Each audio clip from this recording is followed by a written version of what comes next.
Good evening. I'm Joe Huddle. I'm Lauren Ambe. I'm Ree Schenkel. I'm Abby Hancock. And I'm Abigail Aroni. This spring, we decided to put together a group of short plays, some written by our very own Blake students. Amidst this pandemic, we wanted students to have an outlet to perform just like they used to, while also offering opportunities for other leadership like directing and design. Everything you're about to see is student directed and acted, with sets and props also coordinated by students.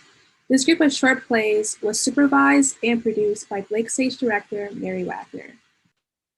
While trying to figure out our spring plan after following our online performance of bad auditions, we realized that student voices were the most important. So why not give those students a chance to shine and share their talent?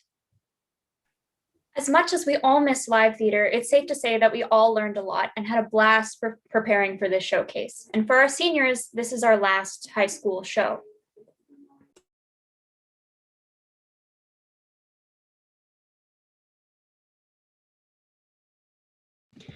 We're looking forward to performing here on stage again, so we can't wait to see you next fall at Blake Stage Company's fall production at Blake High School. Thank you all, and we hope you enjoy this festival.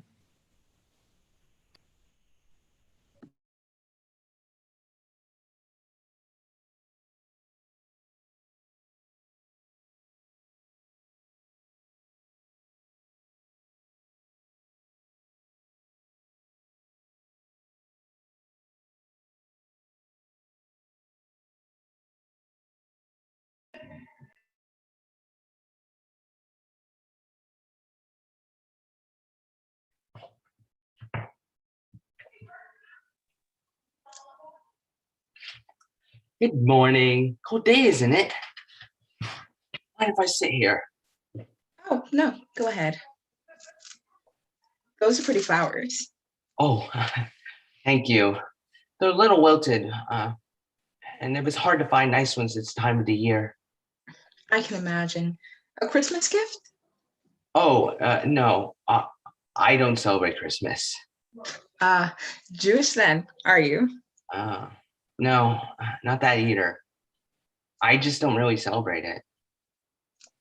Interesting.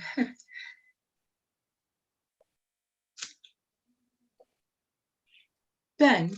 Hmm? That's your name, isn't it? Your name's Ben. It says so on that note there. Happy birthday, darling. I love you to the moon and back. Love, Benjamin. Your name's Ben. You know, I have a nephew named Ben. He's 5 years old. Ben is such a lovely name. Oh, it's just Benjamin. I've never been one for nicknames. Ah.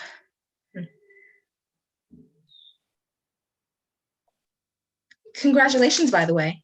Sorry? On, your marriage. Oh, actually, we... Must be a fresh marriage if you're still on the flower buying stage. I remember when my husband was all sweet with me. Unfortunately, it was short-lived. But a girl can dream, right? We're not married. You're not? No, we're just engaged. Perhaps a bit uncouth to wear your wedding band before the wedding, though, isn't it?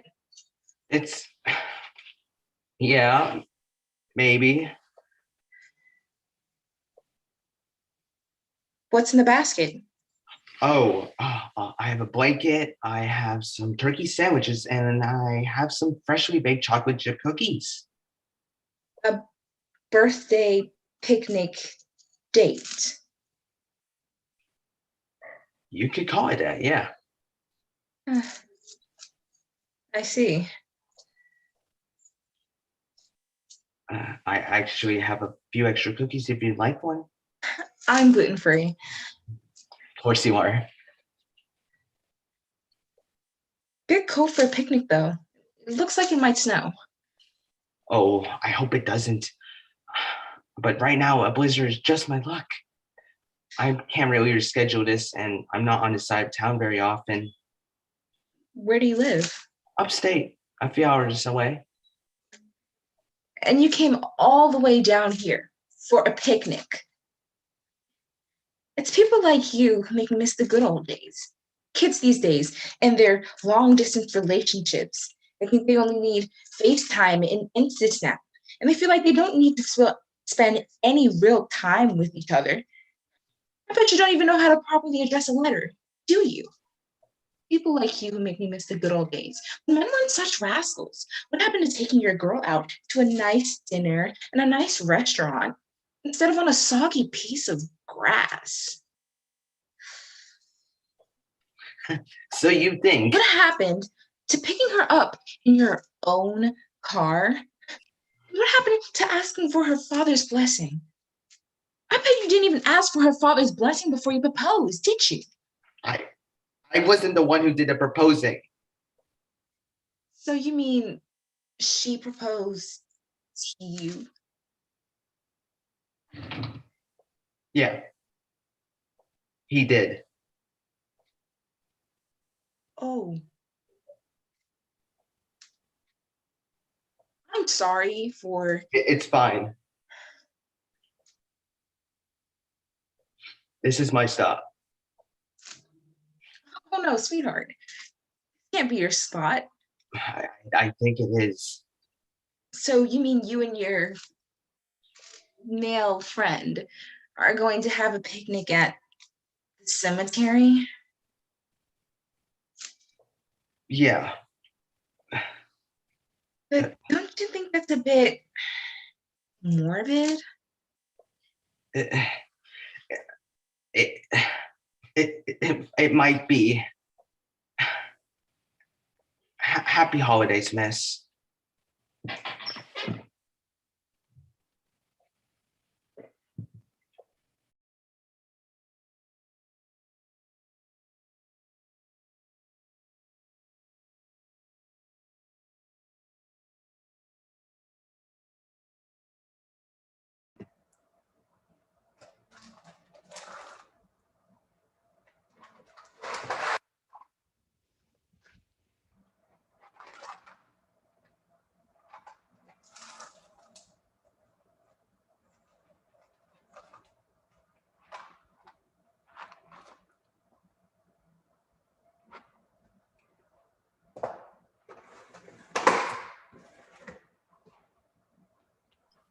Can't you do something for once? Never do anything in his house. Get a job or something. Yes, I know already. You've told me over 100 times. Well, I don't see you doing anything other than getting out of your room to do something and getting something to eat. Do you even know what I do in my room? No, so can you stop assuming? Gosh, I should have just stayed in my room. Your grades don't reflect that. You never do anything productive and you're always on that phone and you're texting your friends. I have a life, of course. Well, what are you even going to do after high school? I don't even see you making any plans. I don't know. Maybe I'll be a restaurant worker or a bus driver. I don't really want to think about that right now anyway. Why not a doctor? Doctors are very beneficial to the world. Akira, you should look into that. Already told you that stuff doesn't interest me. At least you should choose something beneficial.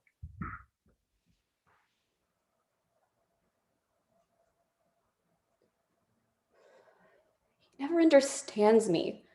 Just because he's my dad doesn't mean he can dictate my life and everything I do. Oh shoot, I forgot to eat something before I left, but there's no way I'm going back home. I just can't take his constant complaining and nagging. It's so irritating. I just want to be free to choose my own path.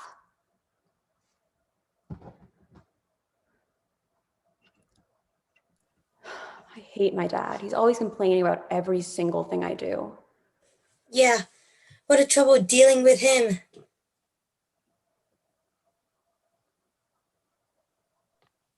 You should just move out. You'll be at peace at last. You know what? You're right. With what money? Aren't you broke?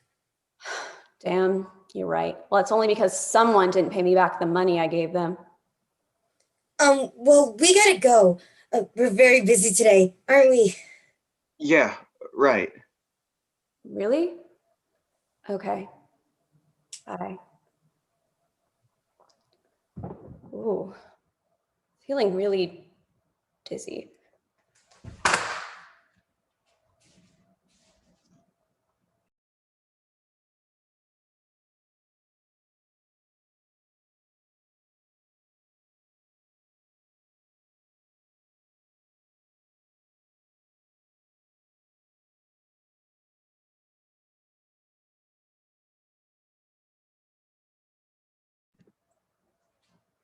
Oh, what happened?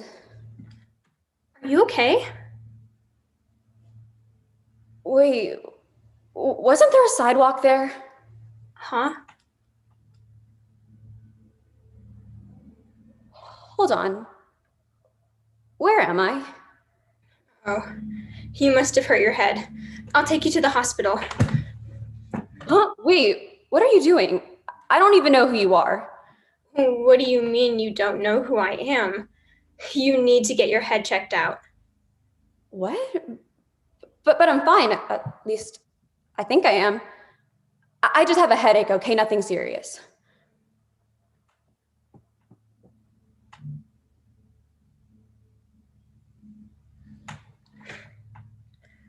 This is what I meant, idiot.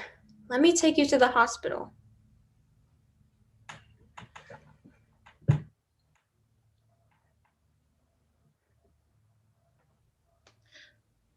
So it seems to me that she has no concussion. Maybe she passed out from some stress. You can take some medication for the pain, though. Are you sure? Yes, I am a doctor after all. See? I told you I'm okay. Well, thank you.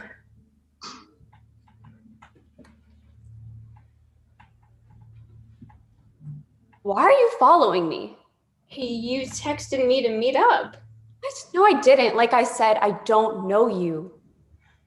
I thought you were joking. I wasn't. I don't know what's happening. It's like everything changed here. I don't remember knowing you. What do you remember then? All I remember is running away and then crossing the street here and then passing out from hunger. And I wake up in the same place, but like different.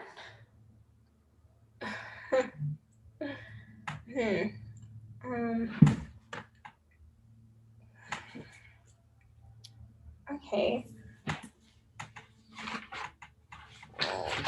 Now I'm seeing there's no sidewalk to cross here. See, that's what I'm saying.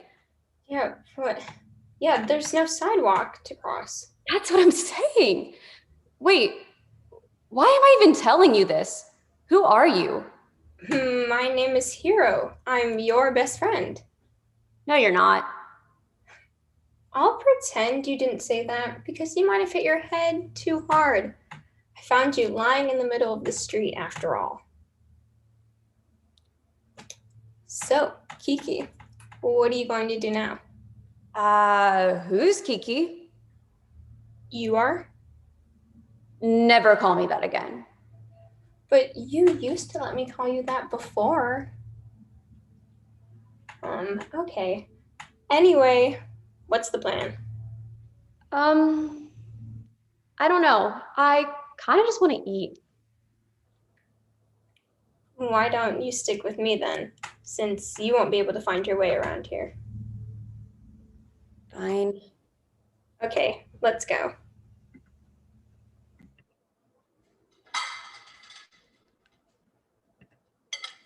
You mean I moved out?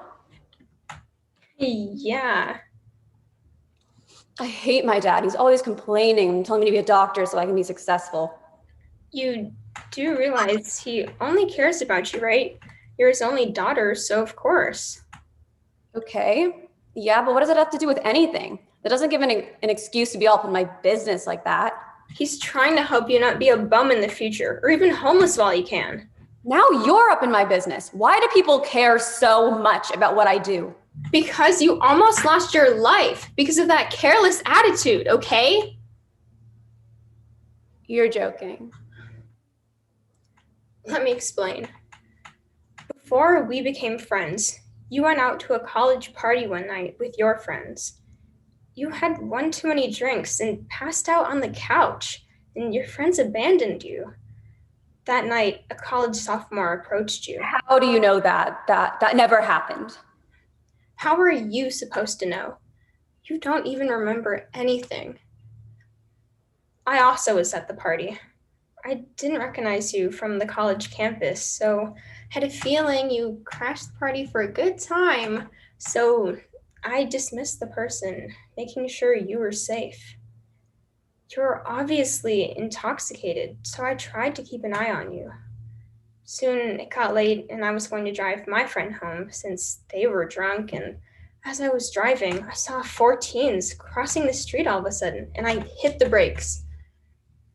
I heard a thud, and in panic, I got out of the car and watched the group just amble away, leaving one behind.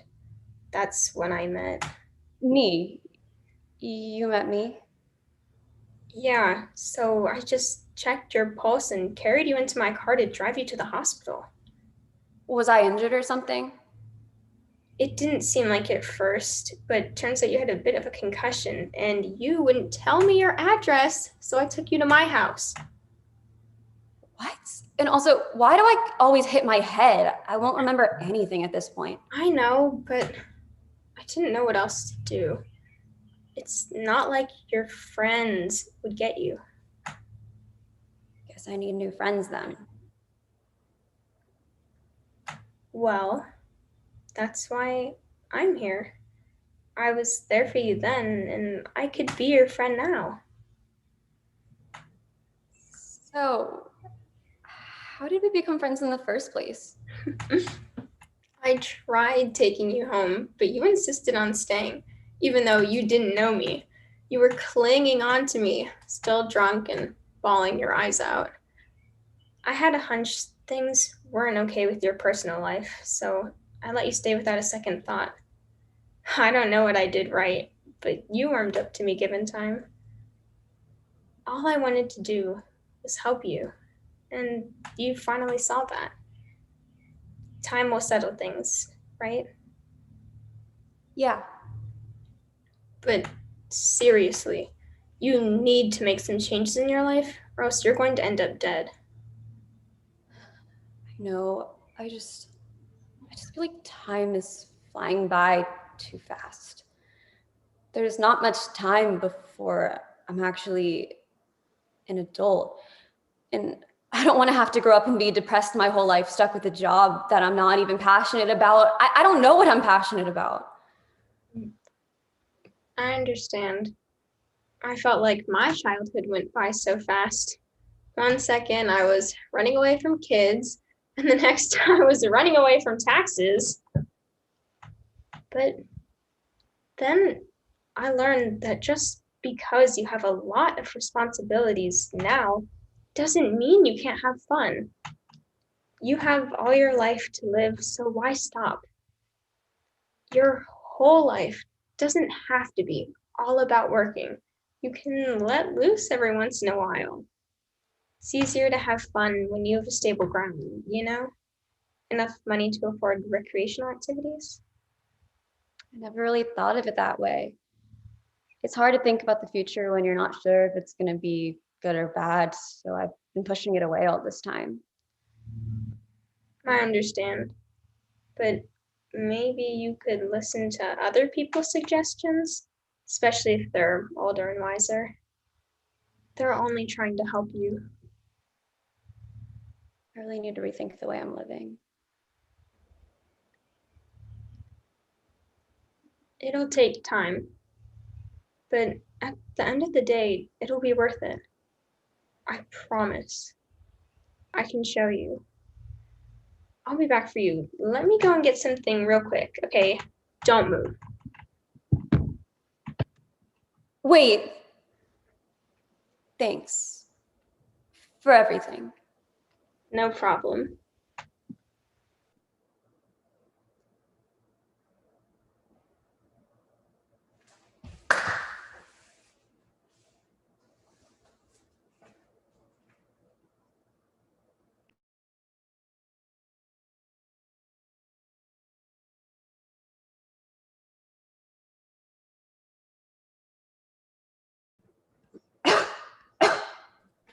Oh my God, you're awake. See, we told you she'd be all right. Dad, I'm so glad you're okay. What in the world happened? how long have I been out? Several days. Days? Yes, it was very odd. You were weak from lack of nutrition and you hadn't been eating lately, so it took a toll on your body. But you know what? Your amazing parent was here with you the whole time. Oh, thank you. I didn't think you'd stay so long with work and all. My love, I was so worried about you. I wouldn't be a good parent if I didn't care about my own baby, would I? You should also thank your friends. They're the ones who brought you in. My friends? Are they here right now? I believe one of them went to the bathroom. Oh, here they are now. I'll give you guys some privacy.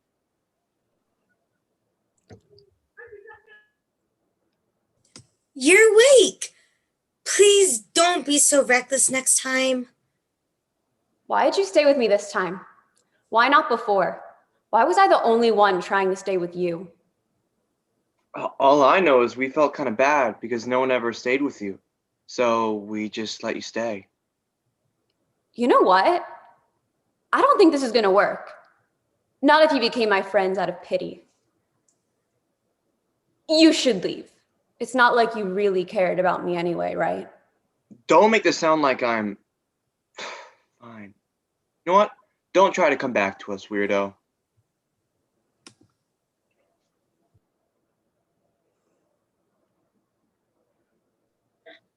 I believe you're discharged now. Be careful and make sure to eat regularly.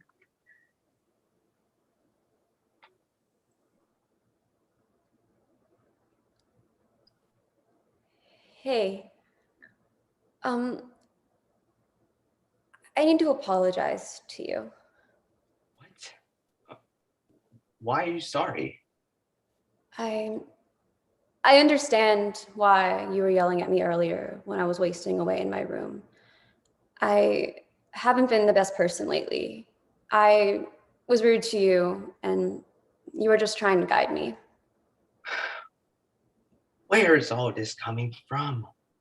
Did falling and hitting your head suddenly change you to a different person? Don't get me wrong. I'm so glad that you now know what I mean and what I told you made sense.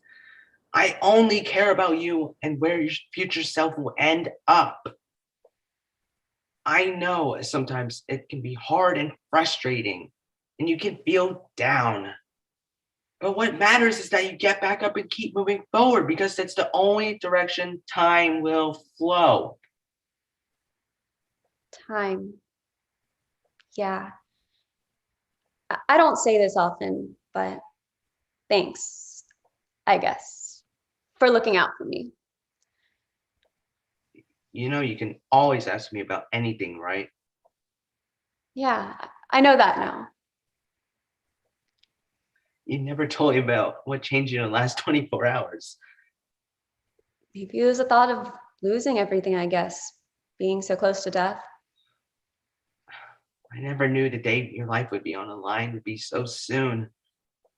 I'm glad you took something out of that experience. Just please don't ever do it again. I'm here, Dad. I'm here now, and I'm better. Wow, I really missed a lot.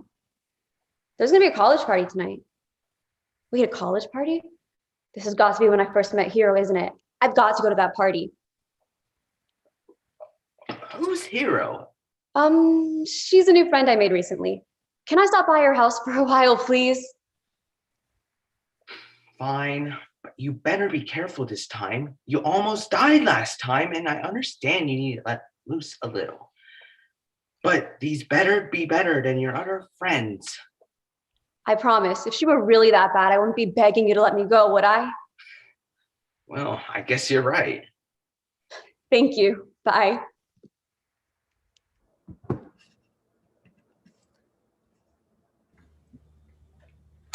Welcome. You aren't a college student, are you? No, but I promise I won't be doing anything illegal. High schoolers shouldn't be here. Have I met you? I feel like I know you. Deja vu?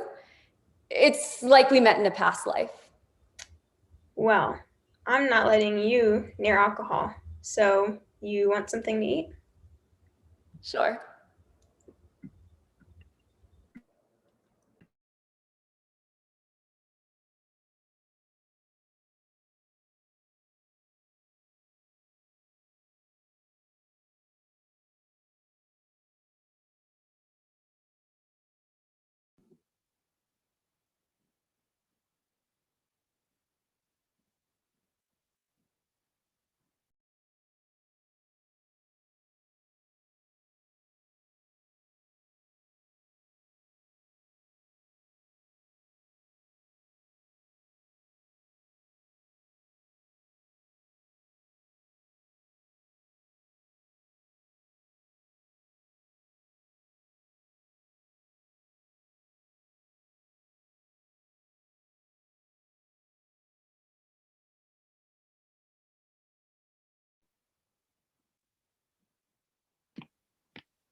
Oh, hi there.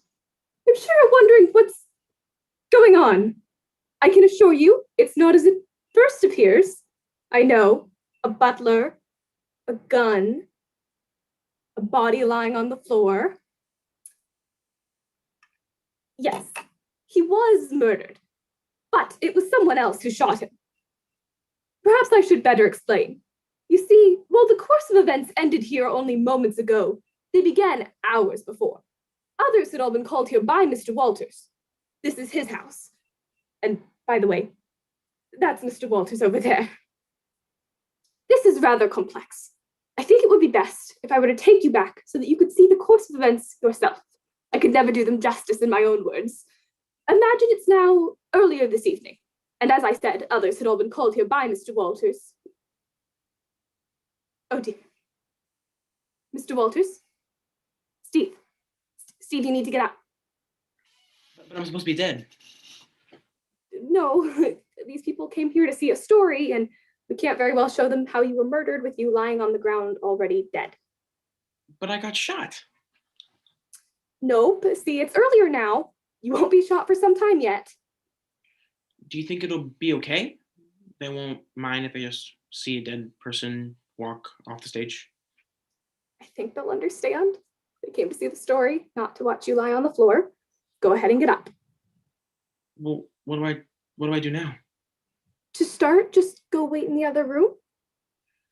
Well, I sure hope you know what you're doing. So do I. As I was saying, others had all been called here by Mr. Walters. This is Betty Dupree, an old flame of Mr. Walters. She still intends to marry him, but not for the right reasons.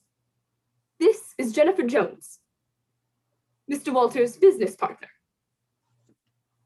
Lydia Comfrey, Mr. Walters' current fiancée. He loves her and, well, she loves his money. And finally, Preston Lavender, Lydia's friend. Enough said. So, there you have it. You've met everyone. And now I give you the murder of Stephen Walters. How should I know why we're here? You're his business partner. And you're his fiancée. Would you two quit bickering? And I certainly don't know why you're here. Because I was the future Mrs. Walters long before you ever came into the picture. Who was is the key word there. Ladies, please. Must you bring him everywhere? I was invited, just like you. Yeah, I bet you were. As you may have gathered, these folks don't exactly get along. To be completely honest, They're not the easiest of people to get along with. Who's he talking to? I don't know. Hey, who are you talking to? The audience. That's just great. Go ahead and spoil the illusion. I'm simply trying to... You're ruining the story.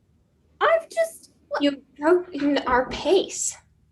I am acting as the narrator, just as I'm supposed to. And I suppose next you'll be telling them how it ends. They know how it ends.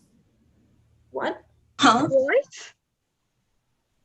They know how it ends. Then what's the point? This is supposed to be a mystery. How much mystery can there be when they know how it ends?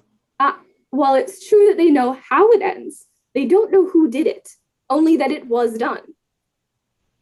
Isn't how a big part of the mystery? Well, it can be, but in this case, the real mystery is who, not how. And they don't mind knowing the end up front? They're still here, aren't they? That guy sitting on his couch has yawned 3 times already. I think he's about to fall asleep. He won't fall asleep if you guys stick to the script and keep the story moving ahead. So it's our fault now? No. Let's just get back to the story, okay? Thank you. As I was saying, there is no great love shared amongst any of these folks. To put it most bluntly, they hate each other.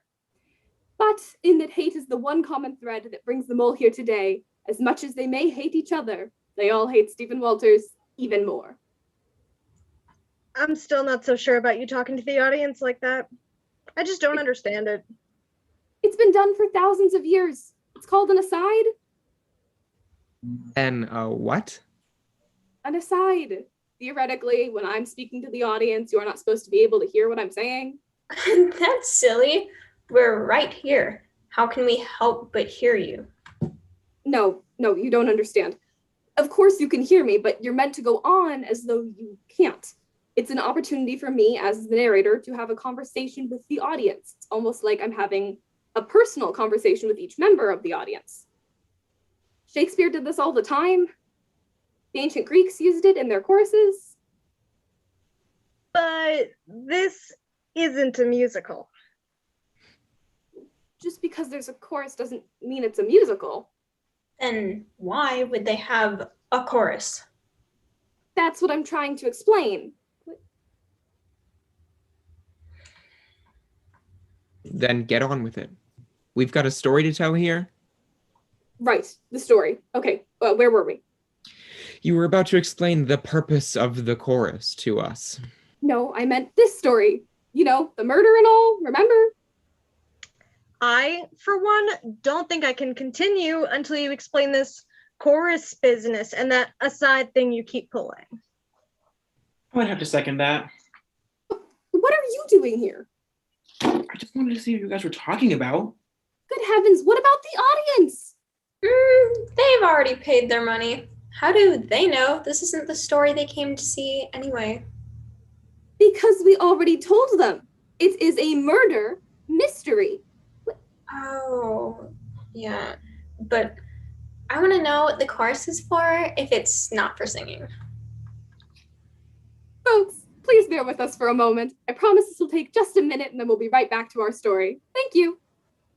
Yes, thank you. Thanks. It's cool. Okay. I am acting as the narrator, and like I said, I will often speak to the audience in what is most often used in a chorus. But they didn't sing? They didn't have to. It wasn't the delivery that was important, it was the message. I don't get it. Yes, what are you talking about? It sounds like a way for you to get some extra lines and try to upstage everyone. No, it's nothing like that. Everything I say has been carefully crafted by the playwright. Every line, every side note, every aside has all been written down and must be followed precisely in order for the show to work as written. You do seem to have a lot of lines, and some of your speeches are even leaning towards soliloquies. That isn't true. No, then why is it that your lines keep coming up every other time, yet we all have to play round robin? I don't know. I'm just an actor doing my lines as written. If you have a problem with the occurrence and quantity of your lines, then you should take it up with the writer. Oh, but maybe you already did, and that's why you have all the good lines. This is getting too ridiculous. We have a story to tell, and I think we should get back to it. That's easy for you to say, what with having the lead role and all. I don't have the lead role and all. Oh no? Then who does? Oh, I would say it's Steve. Steve is the lead. But he's dead. Not yet, he isn't. Yeah, not yet I'm not. Oh, but he will be. And he hardly has any lines. Yes, what about that? I have more lines than Steve. Yeah, but quantity of lines isn't the only factor in making the lead character. Now, what are you talking about? I'm saying quantity of lines isn't any criteria for calling someone the lead character. Then what is? The lead character, or the protagonist, is the one who gives all the other characters a reason to be there. This is way too technical. I'm bored. Okay. We've gotten way off track, and I think that we should just get back to our story, the one that the audience came to see, and try to entertain them to the best of our abilities. Remember, every role is important to the whole of the show, no matter how big or how small. Was that a shot at me? No, I am just trying to appeal to your delicate actor egos and at the same time finish the story. Oh, okay then. May I continue now? Sure. You must. And you're all okay with me acting as the narrator and speaking in asides to the audience? Yeah. I know. Get on with it. Okay, actors. Where was I? As I was saying, none of these folks have ever really gotten along. And yet, they had all been called here for reasons yet unknown by Stephen Walters. But I know why. What are you doing? Well, I felt it my responsibility to interject and draw attention to myself, being the star and all. The star? Now I've heard it all. Next, you'll be telling us that the only reason these people are here is to see you. That would be exactly correct. That's it. That's it. Please, Lydia, calm down. It's okay. And you, get out.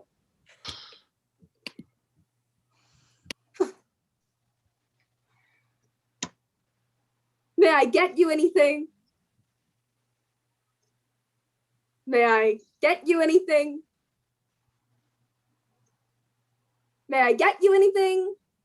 Are you talking to them or us?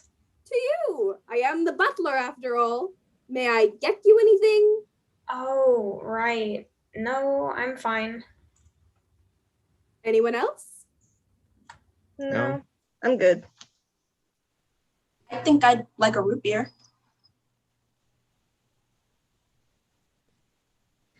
What? I'd like a root beer.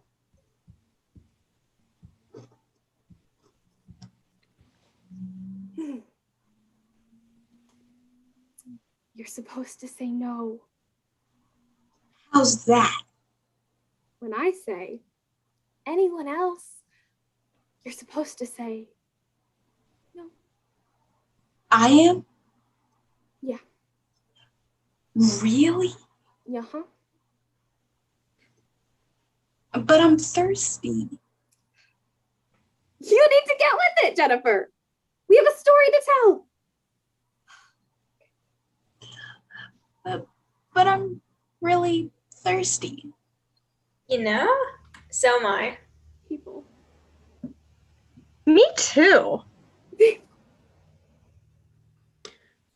Now that you mention it, I'm kind of thirsty too. People.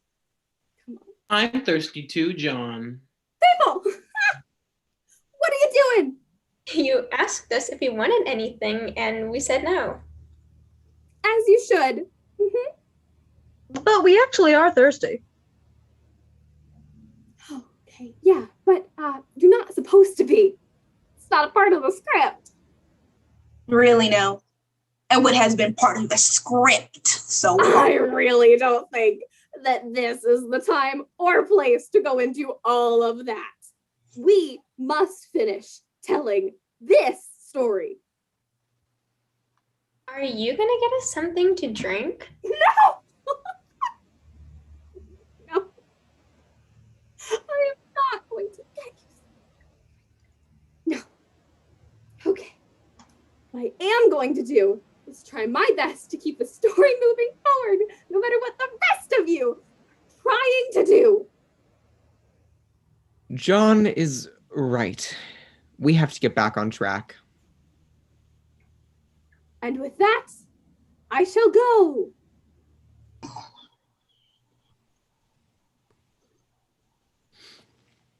I believe that's your cue, Jennifer. My cue?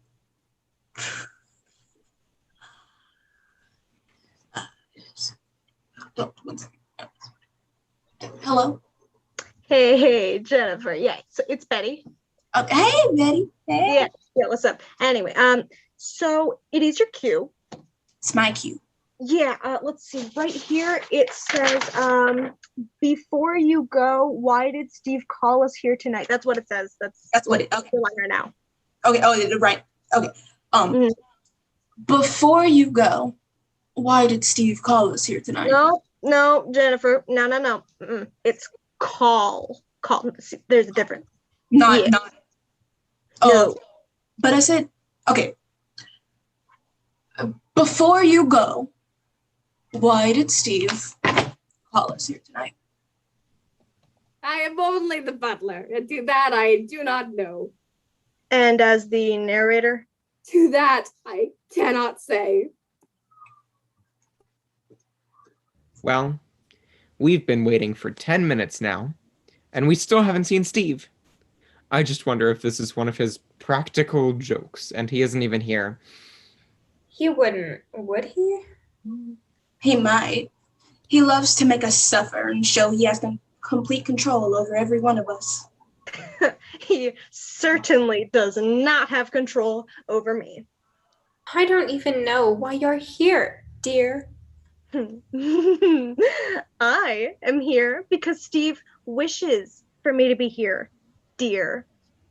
And truth be told, I'm pretty sure it's for more than just my presence. What? What was that? What do you mean? That little comment just now? Yeah, what was all that about? Well, well, I was trying to do one of those asides like John was doing earlier. Oh, good heavens. This whole play has just become one big farce. We might as well just walk around the stage incessantly babbling for 15 minutes and send these kind of people home. What a spoiled sport you are. I think you're jealous. Jealous? Of what? Of my superior acting and ad-libbing ability that I've used to carry you and the rest of this cast through the play. You've got to be kidding.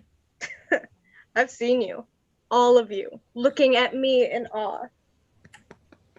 If that's short for awful, you're right.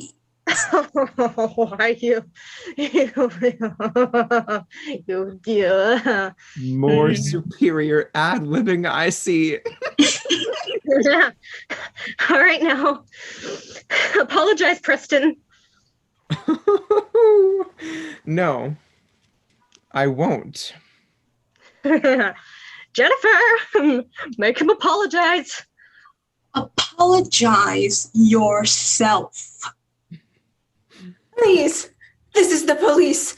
I've got you all covered. The police? You're not a cop. I just always wanted to say that. Oh, brother. If this isn't the most ridiculous thing I've ever seen. How is that? Wait, everybody stop. Guys, let's all just put our guns down. This is just a play, remember? I mean, this isn't worth it. You've all got so much to live for.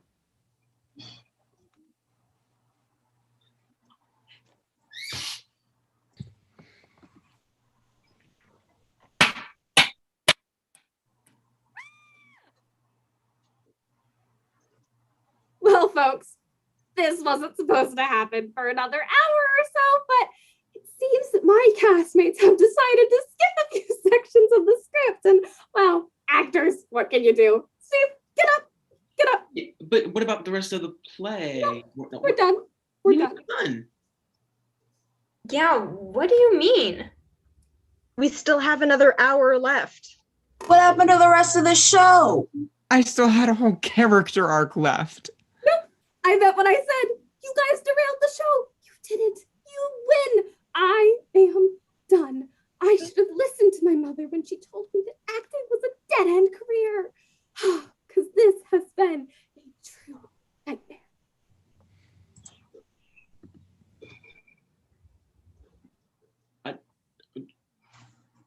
Well, that's our show?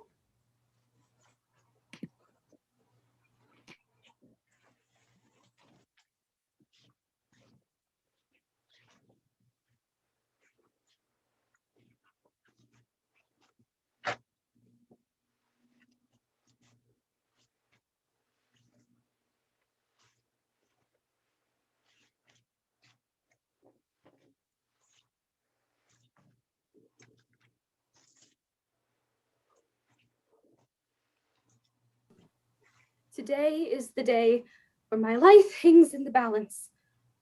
Where did they get the evidence against me? Am I entirely innocent of all that they say I've done? I am Judge Hawthorne of the 1692 Salem, Massachusetts court, presiding during the time of the infamous Salem witch trials. We, the Puritans, came to this new America to practice our religion and establish a society based on our beliefs. This is the only way to keep our people pure of the devil and maintain a holy future. The only way they might have been spared would be if they had access to the fair and just court system we hold today, as set up by the Fifth Amendment in the Bill of Rights. But unfortunately, it was too late. With names cursed and necks broken, the victims of the 1692 Salem witch trials would forever be victims of spite and injustice.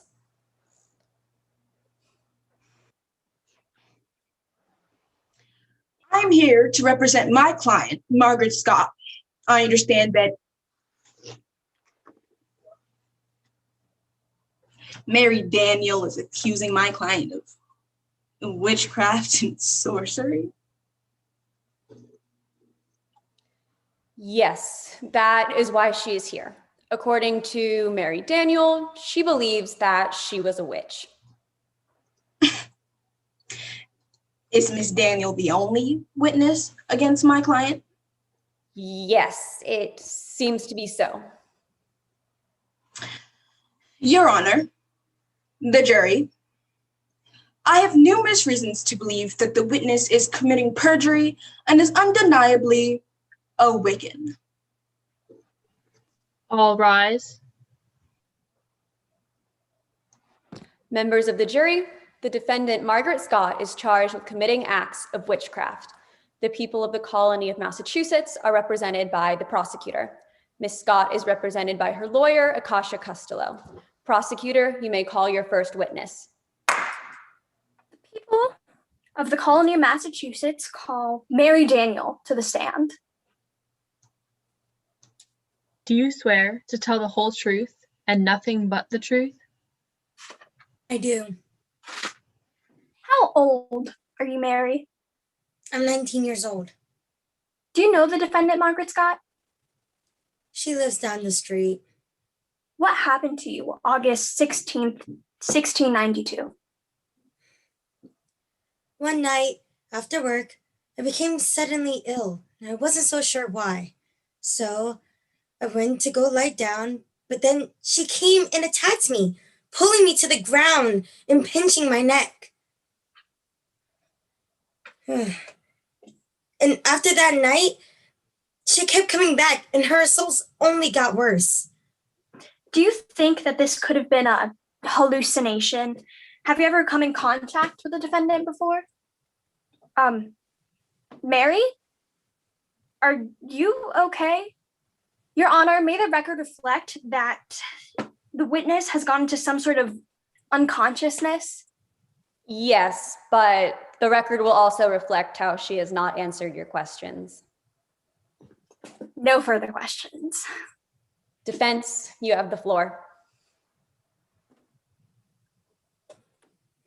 Back with us, Mary.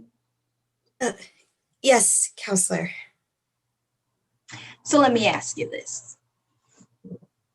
Can you just do these attacks out of nowhere?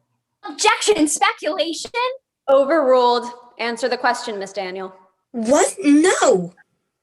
So do you have any evidence of the alleged pinches or any injury that Miss Scott gave you? Yes, I do. She gave me these, Your Honor.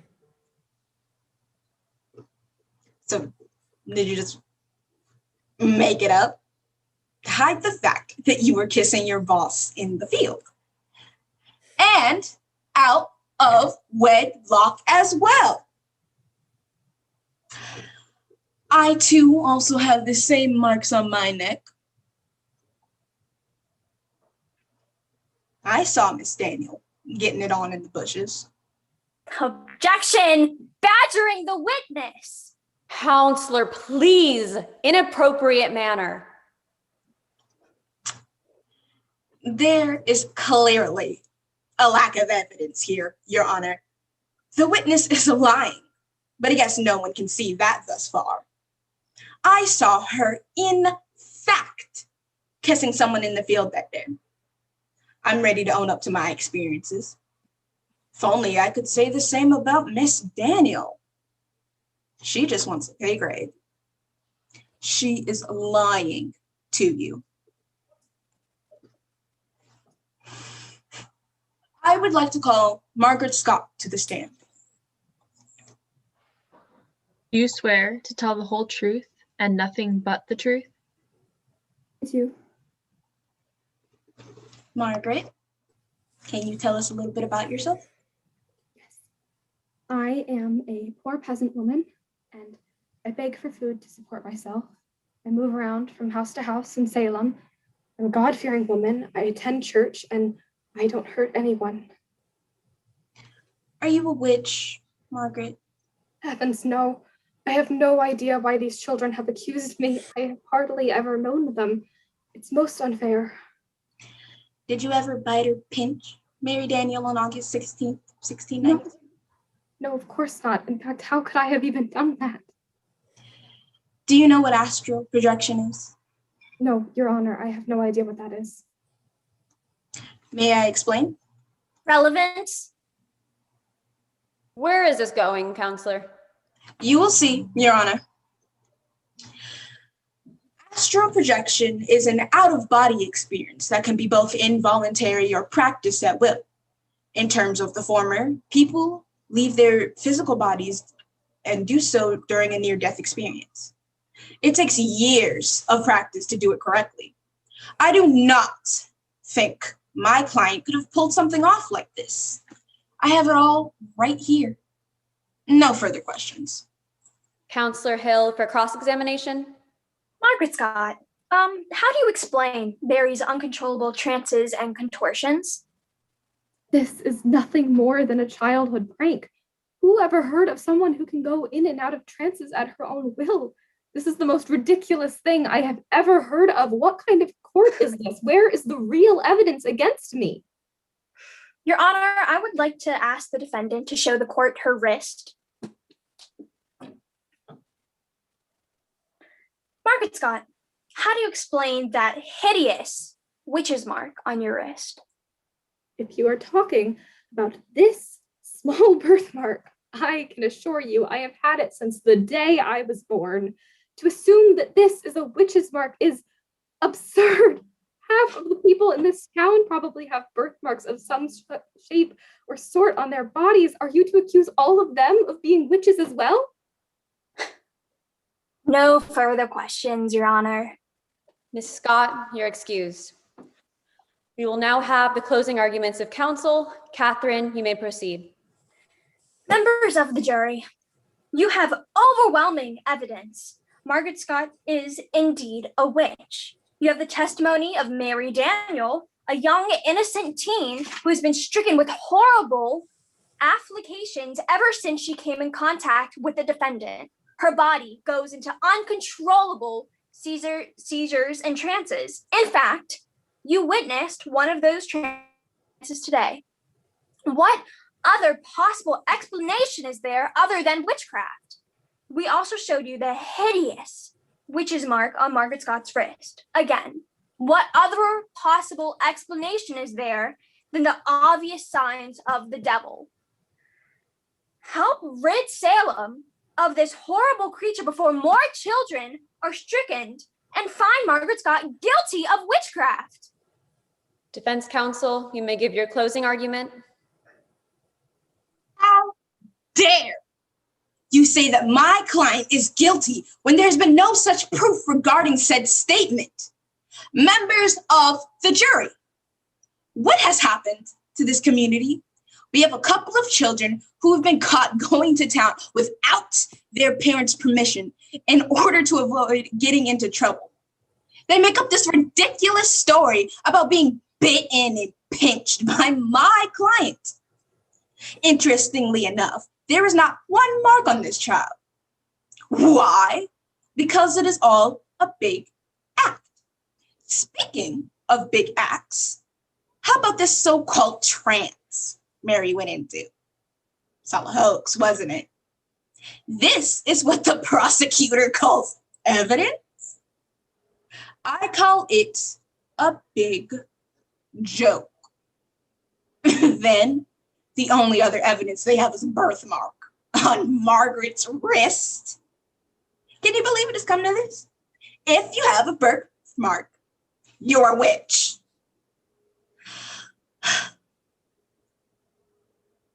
Members of the jury, we moved to this colony to get away from this harsh treatment of the royal king.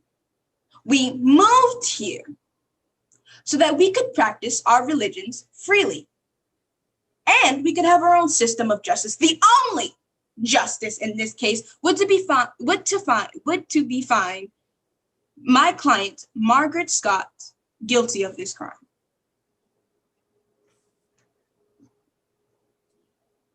We find the defendant not guilty of the acts being called for. Well, my day is over now. Margaret Scott, you're free to go home. Wait, no one said anything about astral projection. One of them's a witch. Order in the court. My client is not a witch. However, I am. Astral projection, find her.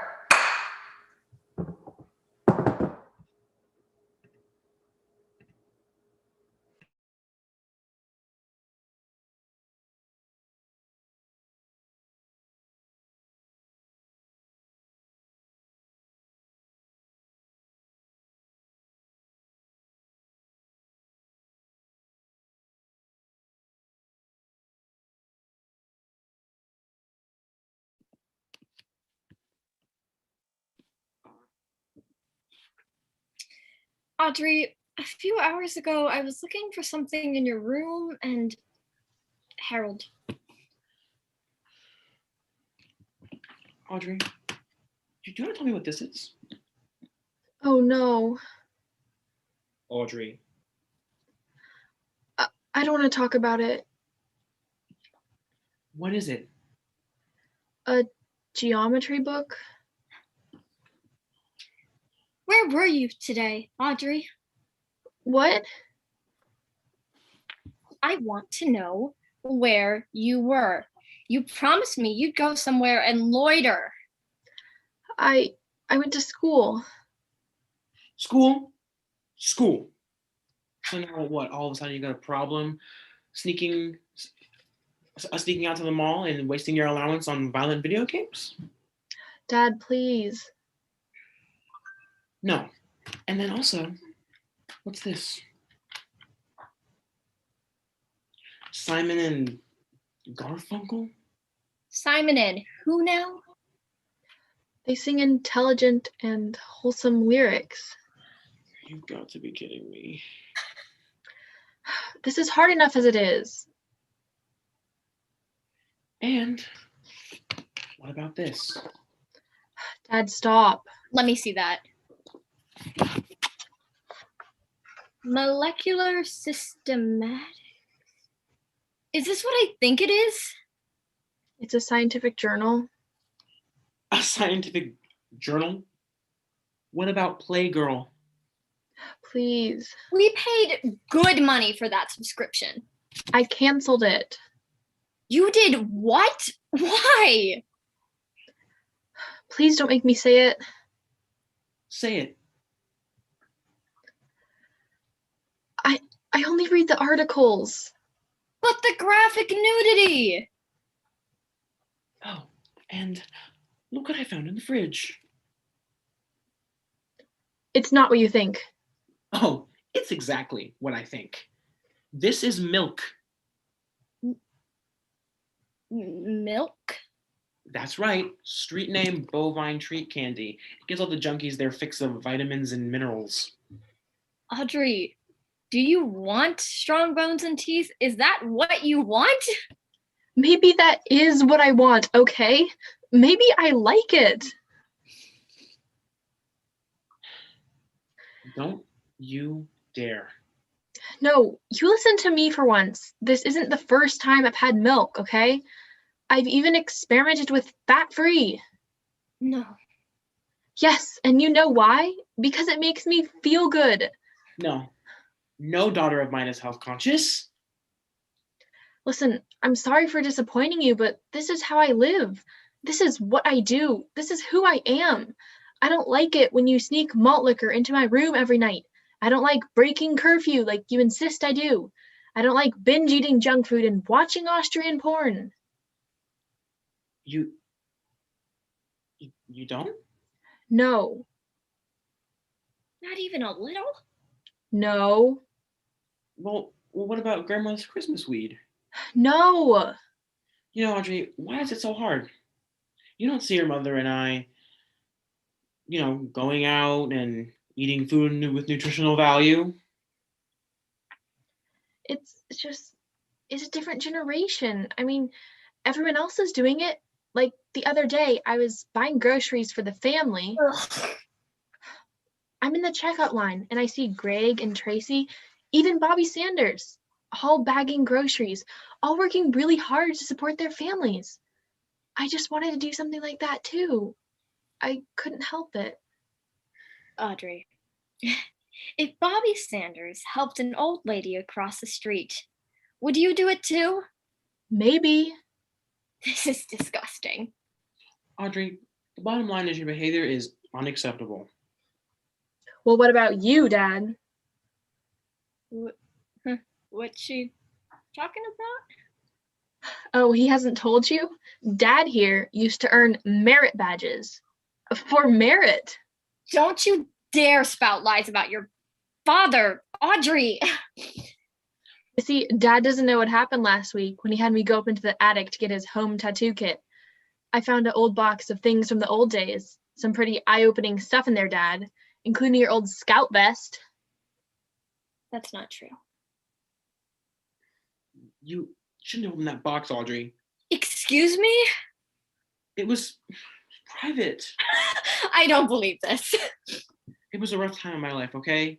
A Boy Scout? You mean to tell me that you did community service voluntarily? I was 8 years old, Dolores. I wasn't thinking. You know what it was like back then? Great. So now what? Our daughter's gonna think, well, my dad used to be a good human being. Maybe it's time to join the Peace Corps. Dolores, just calm down. You are becoming a terrific role model for our daughter.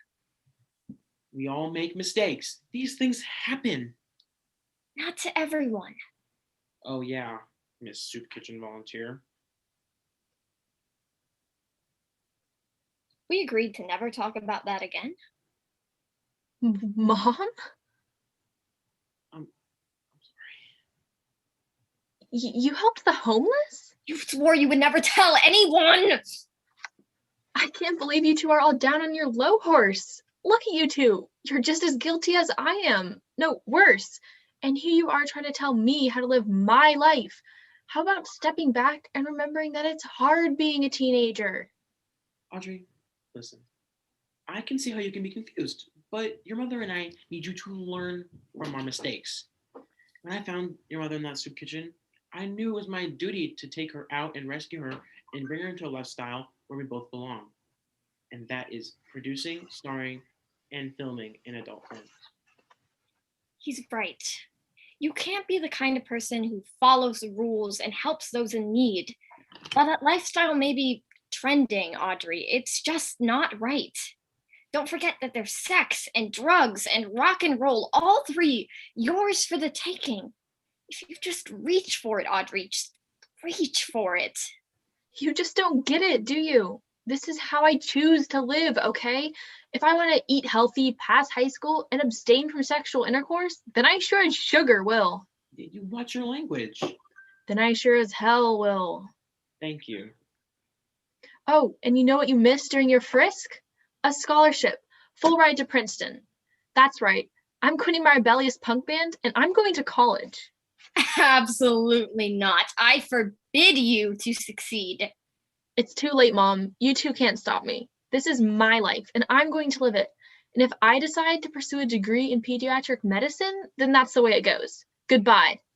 And I'm taking Sam with me. It's over. She's gone. I guess you're right. Our daughter going to an Ivy League school. Dear Lord. Dating a wholesome young man? I know. We're the greatest parents that ever lived. Yes, we are.